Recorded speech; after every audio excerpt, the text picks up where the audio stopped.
Hi everyone and welcome back to another video. So if you are seeing error 7279, it usually points to a device or account synchronization issue, meaning Prime Video is having trouble validating your device or syncing your accounts for playback.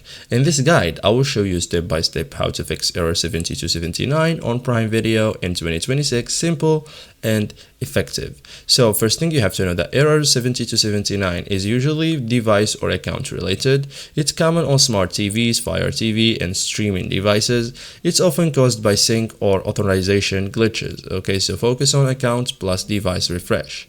So sign out and back in, like open Prime Video, sign out of your account, okay, and after that sign in back, okay, or sign back in. It refreshes your session and device authorization.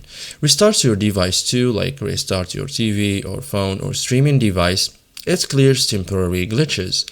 You can also check registered devices, like go to your Amazon account settings, open devices or manage devices, remove unused or old devices. It prevents device limits conflict. You can also refresh Prime Video application itself, like if you are using TV or Fire TV, exit the app and reopen it. Mobile, if you are using mobile, force close and relaunch. This fixes temporary sync issues, okay?